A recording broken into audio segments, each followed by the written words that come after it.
Hello everyone, कैसे हैं आप सब। उम्मीद है कि आप सब खैर खैरियत से होंगे। बहुत सारी खबरें हैं दुआ ज़हरा के केस से रिलेटेड और बहुत कुछ दुआ ज़हरा के केस में अपडेट हुआ है।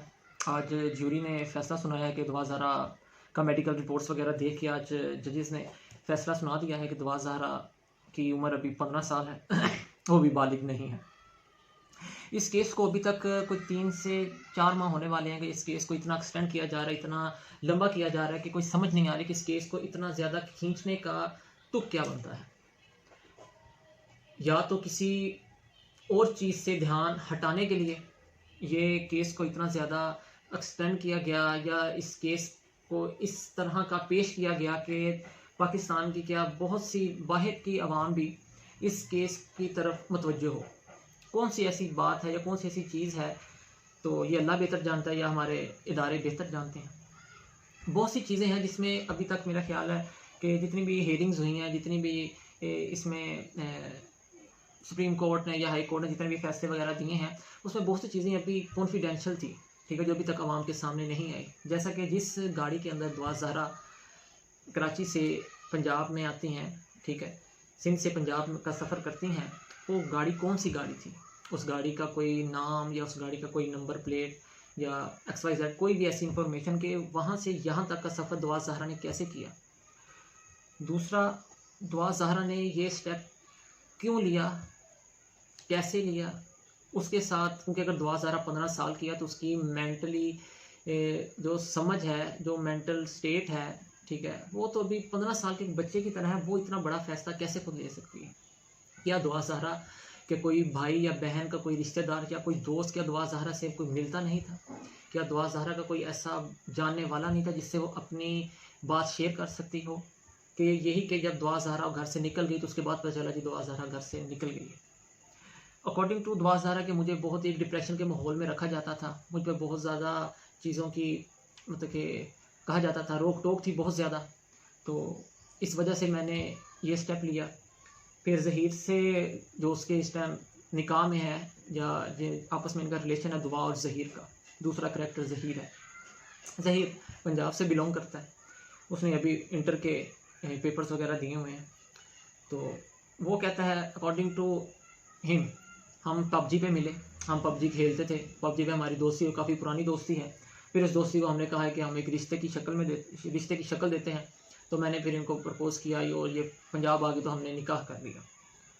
ये भी बहुत एक इंटरेस्टिंग सी चीज़ है, कोई समझ में ना आने वाली चीज़ है कि दुआ ज़हरा कहती है कि मुझे बहुत ज़्यादा पाबंदियों में रखा गया, बहुत ज़्यादा मुझ पर रोक टोक की गई। तो उसके बावजूद दुआ ज़हरा के पास मोबाइल था जिस पर वो हर टाइम पबजी खेला करती थी।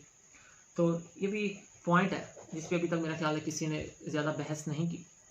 तो अभी तक बहुत ज़्यादा इंटरव्यूज़ वगैरह भी हुए हैं, उसके वालिदैन से रिलेटेड भी बहुत इंटरव्यूज़ हुए हैं और वो बहुत ज़्यादा परेशान और बहुत ज़्यादा अफसरदा नज़र आए हैं। और ज़ाहिरी बात है, उनका अफसरदा होना, परेशान होना उनका राइट भी है। उनके वालिद ने अभी तक बहुत मेहनत की है, उन्होंने मुख्तलिफ हर दरवाज़ा खटखटाया है कि मुझे मेरी बेटी वापस दो, मुझे मेरी बेटी चाहिए। उसको ट्रैप किया गया है, अकॉर्डिंग टू दुआ ज़हरा फादर, उसको ट्रैप किया गया है, उसको शायद ये बाहर ले जाएं। ये ज़हीर शायद किसी ऐसे ही किसी ग्रोह का कोई हिस्सा है जिसने उसको ट्रैप किया है। मेरी बच्ची अभी ना समझ है, ये उसके वालिद के अल्फाज हैं या वालिद की सोच है। उनका सिर्फ एक मुतालबा है कि हमें इंसाफ चाहिए, हमें अपनी बच्ची वापस चाहिए, और ये उनका राइट है। आज जो जज ने फैसला दिया है कि वो उसकी मेडिकल रिपोर्ट्स को देखते हुए कि ये 15 साल की है। इससे पहले भी एक दफ़ा ये सिंध में इनको बुलाया गया था, सिंध हाई कोर्ट में आई थिंक इनको बुलाया गया था, और ये गए थे और वहाँ से बहुत ही एक अजीब सा माहौल क्रिएट किया गया, जिसमें फिर इसको पुलिस वैन में, या पुलिस ने इसके वालिदैन को कहा कि हम जब तक उसकी इजाज़त नहीं होगी वो आपसे नहीं मिल सकती, एक्सेट्रा एक्सेट्रा। तो उसके बाद दोबारा इनको कॉल दी गई है मेडिकल से रिलेटेड कि आप सिंध हाई कोर्ट में आए या सिंध में आई, सारी बात है, वहाँ पे मेडिकल होना था।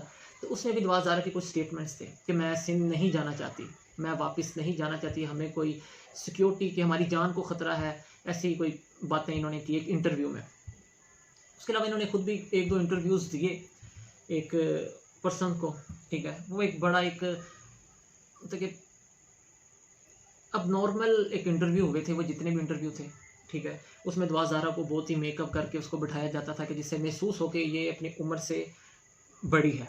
तो समटाइम उसके नीचे कुशन्स वगैरह भी रखे जाते थे। ज़हीर तो बिल्कुल ही जैसे कि उसकी चुप्पी लगी हुई है, वो तो बोलता ही नहीं था शुरू में। उसने 1-2 इंटरव्यू में थोड़ी-थोड़ी बातें की हैं, तो वो बातें जैसा कि मैं तो इसके साथ पबजी खेलता था, या हम कैसे मिले, या ये मैं बिल्कुल सही हूँ, मैं इसके साथ रहना चाहता हूँ। ऐसी उसने कुछ बातें की। ऐसे ही दुआ ज़हरा ने बातें की कि ज़हीर को एक्सेप्ट कर लें, मुझे अपने वालिदैन से कोई मसला नहीं है, उनको बेशक मैंने तकलीफ़ दी है, लेकिन ज़हीर को वो एक्सेप्ट कर लें तो हम मिल बाँट के रह सकते हैं। लेकिन इस बात पे उसके वालिदैन एग्री नहीं करते। वो कहते हैं हमारी बच्ची अभी बालिग ही नहीं है, वो शादी के काबिल ही नहीं है, तो वो कैसे किसी एक शख्स के साथ एक रिलेशन में रह सकती है। तो इस केस को जितना कि लंबा खींचा गया, इसमें बहुत ज़्यादा इमोशंस लोगों के इन्वॉल्व हो चुके हैं अभी तक। तो इसको अब आगे किस तरफ लेके जा रहे हैं। दुआ ज़हरा जो कि 3 से 4 माह किसी एक शख्स के साथ अकॉर्डिंग टू हर डॉक्यूमेंटेशन है, प्रॉपर एक निकाह हुआ है ज़हीर का और दुआ ज़हरा का। अब 3 से 4 माह बाद अब जज ने ये फैसला दिया कि अभी तो वो 15 साल की है, अभी तो इनका निकाह जो है ये एक्सेप्टेबल ही नहीं है। तो क्या 3-4 महीने जिस शख्स के साथ वो एक रिलेशन में रही है, क्या अब वो उस रिलेशन को ख़त्म कैसे किया जा सकता है? अब या तो उस रिलेशन को ख़त्म करना की क्या उसकी वैल्यू क्या है, उस रिलेशन की क्या इस टाइम वैल्यू है?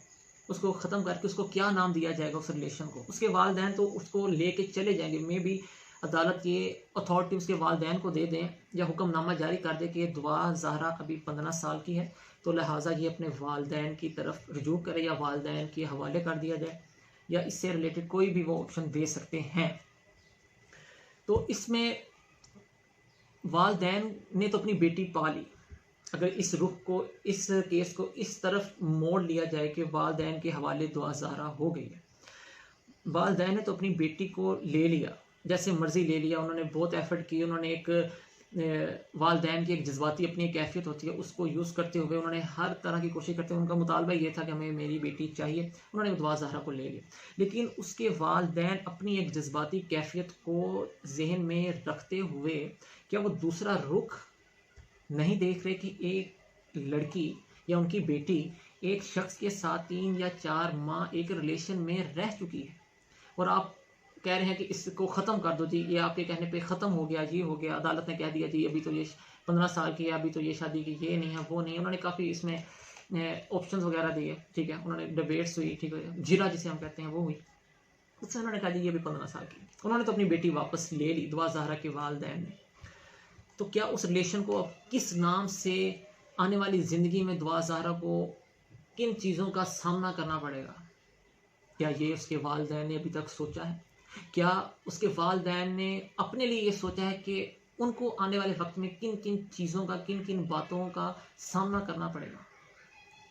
एक शख्स है जो ज़हीर को एक्सेप्ट नहीं करते, क्या आने वाले वक्त में क्या उनके पास कोई ऑप्शन है दुआ ज़हरा के लिए अब? कि आने वाले वक्त में दोबारा वो ज़हीर की तरह रुजू करेंगे? ये कुछ सवालात हैं जो आने वाली ज़िंदगी, क्योंकि आने वाली ज़िंदगी दुआ ज़हरा के वालिदैन ने तो अपनी ज़िंदगी गुजार ली, आने वाली ज़िंदगी दुआ ज़हरा की ज़िंदगी, इसको किस तरफ लेके जाते हैं? कौन? उसके वालिदैन, उसकी आज की हमारी पाकिस्तान की अदलिया, इसको किस तरफ लेके जाते हैं? इसमें बहुत ज़्यादा सवालात उठेंगे।